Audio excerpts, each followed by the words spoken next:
नमस्कार. आपल्या उजनी धरण अपडेट न्यूज चॅनलमध्ये आपल्या सर्वांचं मनापासून स्वागत. आज 21 जुलै 2024.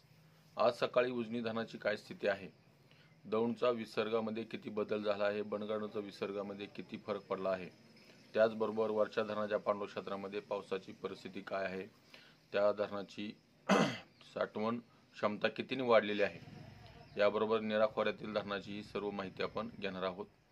सकाळी 6 वाजता उजनी धरणाची एकूण पाणी पातळी ही 489.040 मीटर, तर एकूण पाणी साठा हा 1444.40 दशलक्ष घनमीटर अर्थात 51.01 TMC. तर मायनस साठ्यातील अद्याप ही 358.23 दशलक्ष घनमीटर पाणी कमी आहे, म्हणजेच 12.65 TMC पाणी साठा आपल्याला मायनसमधून प्लसमध्ये येण्यासाठी गरजेचं आहे. तर टक्केवारी बघितली तर आपण गेल्या 5-6 दिवसामध्ये जवळपास 12% पाणी वाढलेलं आहे, कारण 35% मायनस 35% असणारं धरण आज 23.61 मायनस 23.61% आलेलं आहे.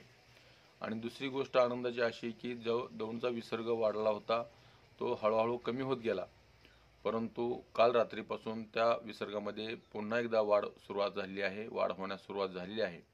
कारण 4266 वर असणारा विसर्ग तो रात्री 4779 पर्यंत गेला होता. तर आज सकाळी रात्री 6780 पर्यंत गेला.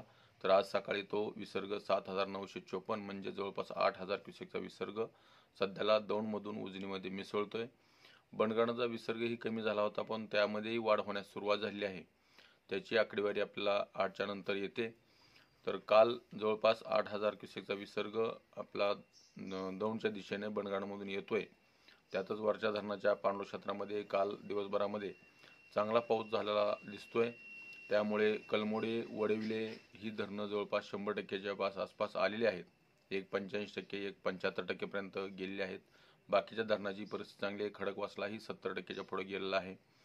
तर बाकीची धरणाची पाणीसाठा वाढू लागला आहे. पाऊस पडतोय.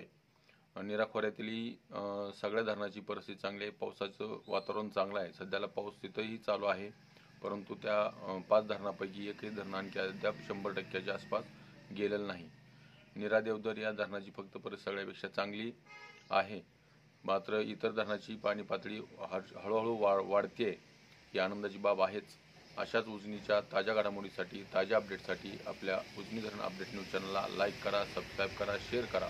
उजनी धरण अपडेटसाठी बेंबळेहून सिद्धेश्वर शिंदे. धन्यवाद.